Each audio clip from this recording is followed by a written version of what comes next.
इस सृष्टि में जो कुछ भी हो रहा है या आपको लगता है आप कर रहे हो या किसी को भी लगता हो वो कर रहा है, ये भ्रम जैसा ही है।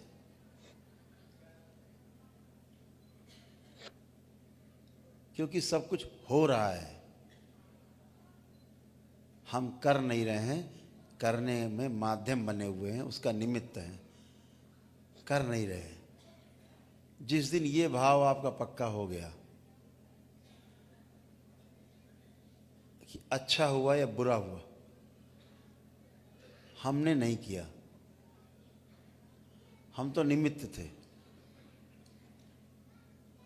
ये हुआ और हम उसके साक्षी बने। अगर होने के साक्षी बन जाएं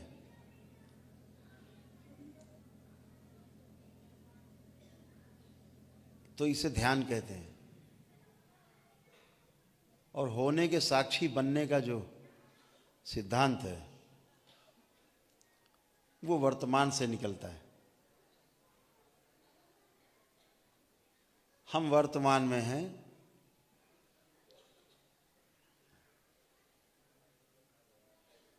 ये प्रमाण होता है इस बात का कि हम घटनाओं के साक्षी बन रहे हैं। घटनाओं में अगर हम कुछ करते हुए दिखते हैं अपने को, हमें लगता हमने किया या हम ऐसा करेंगे तो ऐसा हो जाएगा, तो आप समझना या तो आप भूतकाल में हो और या फिर आप भविष्य काल में हो, वर्तमान में आप बिल्कुल भी नहीं हो। जिस दिन आपको लगे कि घटना जो घट रही है हम उस घटना के साथ साथ हैं, हमें जिम्मेदारी दी गई ईश्वर की तरफ से, हम उसको निभा रहे हैं, बस केवल साक्षी भाव है, केवल दृष्टा है, केवल हो रहा है उसमें शामिल है। जिस दिन ये भाव आ गया आप समझो ध्यान के लिए एकदम पक्के हो गए, मजबूत हो गए।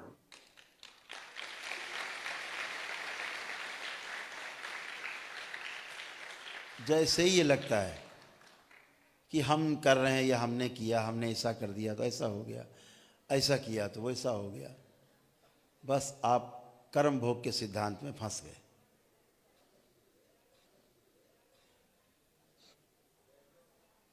कर्म भोग के सिद्धांत में फंसने का उपाय यही है कि आप जब ये सोचते हैं या ये भाव रखते हैं मैंने ये किया, मैंने वो किया, मैं नहीं करता तो ये नहीं होता, मैं नहीं करता तो वो नहीं होता, बस आप कर्म भोग के सिद्धांत में फंस गए और अच्छा या बुरा दोनों को आपको भोग भोगना पड़ेगा।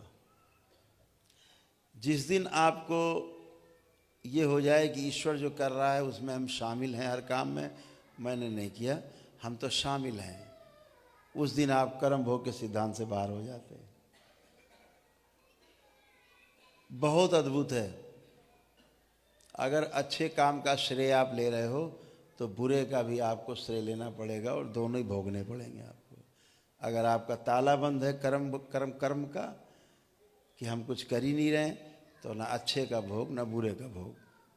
ईश्वर के पास और ईश्वर के साथ रहने का इससे अनुपम मौका दूसरा नहीं है कि हम इसमें उतर जाएं, साक्षी भाव में उतर जाएं, हम वर्तमान में जी जाएं, बस समझो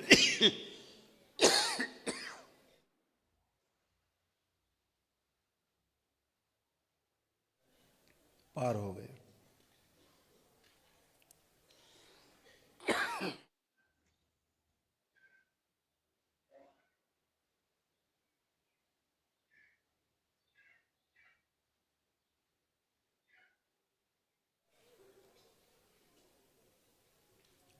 केवल साक्षी रहना है, दृष्टा बने रहना है।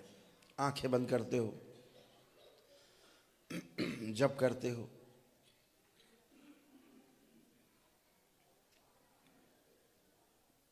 पूरा दरबार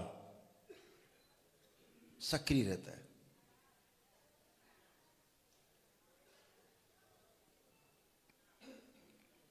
आपको लगता है सिर्फ आप जप कर रहे हो, आप अकेले नहीं होते हो,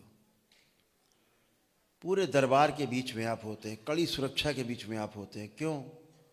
जब आप जप कर रहे होते हो तो आपके पुण्य जो है वो बढ़ रहे होते हैं। और उस पुण्य को खाने के लिए चारों ओर दुष्ट सक्रिय, वो पुण्य कोई आपका ना खाने पाए, इसलिए दरबार सक्रिय रहता है। वो पुण्य आपके काम में आए, इसलिए दरबार सक्रिय रहता है। लेकिन दरबार तभी सक्रिय रहता है जब आपके अंदर ये भाव प्रबल होता है, कर रहे हैं, हम नहीं कर रहे, हम जो हो रहा है उसमें शामिल हैं, और हमारी आपकी इतनी ही जिम्मेदारी है, इससे ज़्यादा है भी नहीं। कभी देखो, आप कोई भी काम करने जाते हो, किसी का पूरा होता है, किसी का नहीं होता, किसी का अधूरा होता है, किसी का जितना इच्छा होती है उससे ज़्यादा अच्छा हो जाए, यानी आपका सोचा हुआ नहीं होता है। अर्थात आप जो प्रयास करते हो वो बिल्कुल नहीं होता है, वो होता है जो पहले से तय है।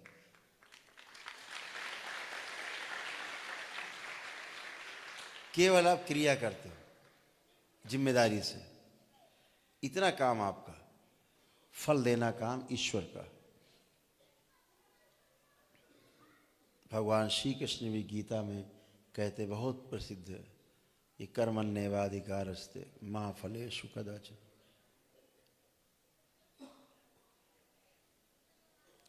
गीता पढ़ लीजिए, उतार लीजिए अपने आप में। गीता का एक एक श्लोक आत्मसात करने जैसा है, हृदय में धारण करने जैसा है, और जीवन में उतारने जैसा है। एक एक श्लोक गीता, भगवान श्री कृष्ण ने अपने उस विराट स्वरूप में, जो पूरे विश्व के लिए एक गीता जैसे ग्रंथ की रचना की, एक गीत गाया, वो भी युद्ध के मैदान में गाया हुआ गीत। युद्ध के मैदान में गीत गाया जाता हो, ऐसा पहली बार हुआ, वो भी द्वापर में हुआ, वो भी योगी राज श्री कृष्ण ने गाया, उस विराट स्वरूपधारी ने गाया। गीता, श्रीमद् भागवत गीता का अर्थ है प्रभु के द्वारा गाया गया गीत। पहली बार एक घटना है अद्भुत कि युद्ध में दोनों तरफ सेनाएं तैयार खड़ी लड़ने के लिए, और बीच में गीत गा रहे हैं। कौन गा रहा है? स्वयं ईश्वर, प्रभु गा रहे हैं। हम उस श्री कृष्ण की बात करते हैं जो योगेश्वर है, जो महायोगी है, उस विराट स्वरूपधारी की बात करते हैं। हमेशा उस रूप की पूजा करिए जिसमें गुण आपके जैसे हों, आप जैसे गुणों में जीना चाहते हैं वैसे गुण उसके अंदर हों, उस रूप की पूजा करिए। उलूल जुलूल हरकतें करके क्या मत करिए। जिस तरह के रूप की पूजा करेंगे उसमें वही गुण होंगे, फिर आप में वही फलित होंगे।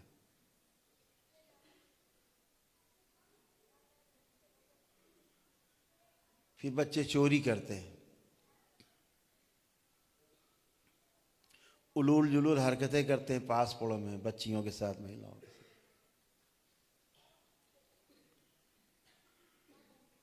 इधर उधर हरकतें करना, चुगली करना, लड़ना, ये सब हरकतें आती हैं अगर आप तमाम गलत सलत रूपों की पूजना आराधना करते।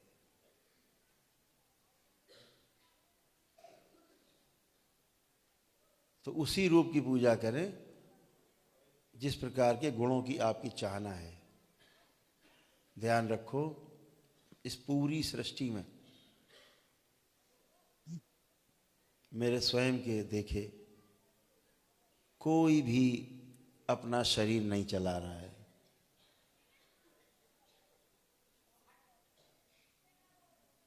आप सबके अतिरिक्त जो दरबार से जुड़े हैं उनके अलावा कोई भी अपना शरीर नहीं चला रहा है, दूसरे ही जीवन उन शरीरों को चला रहे हैं, अपने कर्म भोग दूसरे के शरीरों पर काट रहे हैं, और जो पैदा हुए थे माँ के गर्भ से वो मृत अवस्था में बिल्कुल पैर के अंगूठे में बंधे हुए हैं।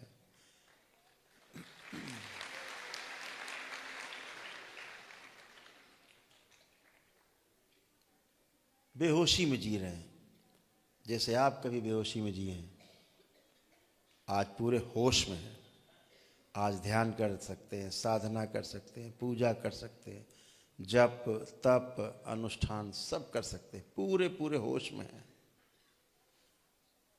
जो बेहोशी में रहने वाले लोग थे वो सब गए। बाहरी स्मृतियां इस शरीरों को चलाती हैं। अगर स्मृति आपसे हटा दी जाए, आपका शरीर मुर्दे की तरह पड़े रहेगा। अब ये स्मृतियां आवश्यक नहीं कि आपकी हों जो शरीर चला रही हैं, दूसरों की स्मृतियां शरीर चला रही हैं। इसीलिए सब उलूल जुलूल और उल्टा सीधा जी रहे।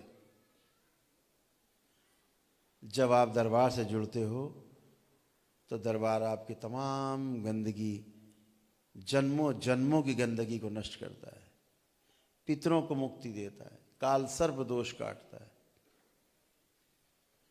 तमाम रोग और कष्ट काटता है, तमाम आपके कर्म भोग काटता है, वो जो आपके आगे होते हैं जिनके कारण कष्ट हो रहे होते हैं।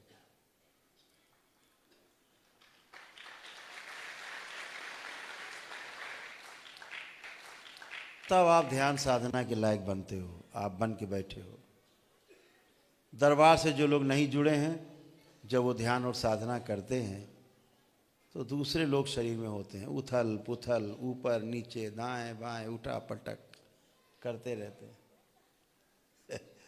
कोई ध्यान साधना नहीं हो पाती, सब झूठे प्रोजेक्शन। मैंने तो देखा है एक बहुत बड़ी परंपरा है देश की, उसका नाम नहीं लेना चाहेंगे, उनका मान गिरेगा। मान हो तो गिरेगा, खैर कहने की बात है कि मान गिरेगा। वो भक्त उनके बैठते हैं, वहाँ चढ़ो ऊपर चढ़ो करते रहते हो, और बाकी सब जितने बैठे होते सब पेशी ले रहे होते, हा हा हा हा कर रहे होते।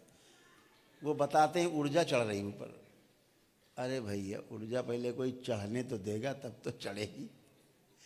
पहले कुंडलिनी तो सक्रिय हो, कुंडलिनी गायब हैं। मनुष्य की जगह दैत्य बने हुए बैठे हैं, दैत्य शरीर बन गए हैं। बहुत लोग तो दैत्य पैदा होते लेकर के साथ में, दैत्य बने होते। ये कहाँ से ध्यान साधना करने देंगे? कूदते रहो बैठे एक ही जगह पे, और जिंदगी भर कूदते रहते हैं। इस दरबार में आते हैं वो लोग, उनके शिष्य, यहाँ अच्छे होके स्वस्थ होके, और तब जाते हैं। तब वो कहते हैं पहली बार हमने जाना ध्यान साधना क्या है, पहली बार हमने जाना होश क्या होता है। बेहोशी पूरा परिवार, और नाभि के पास से सड़ रहे हैं सब, पूरी परंपरा में नाभि से नीचे सब सड़े जा रहे हैं। सारे शिष्य भक्त उनके खुद भी सड़ गए, वो खुद भी सड़ गए हैं, यहाँ से हो करके घर में पड़े हैं। अब उनके सुपुत्र जी ने जिम्मा संभाला है। और वो डर के हमारे सामने नहीं आते, विदेश भाग गए। महाराज जी विदेश भाग गए, यहाँ रहेंगे तो पोल खुल जाएगी, तो न चल सकते हैं, न उठ सकते हैं, न बैठ सकते हैं। और महाराज जी ने इतना बड़ा योग कराया पूरे देश में, इतना बड़ा सबको ध्यान साधना कराई है। तमाम पत्थर ईंटा इकट्ठा करके ले जाओ, घर में क्रिस्टल है, अभी से आएगी शक्ति आएगी, जाओ। इतने यंत्र बना के घर में चिपकवा दिए हैं, सबके चिपके हैं यंत्र। ये हाल ऐसी ऐसी गुरु परंपराओं का है जो मनुष्यों का जीना दूभर कर दिए हैं।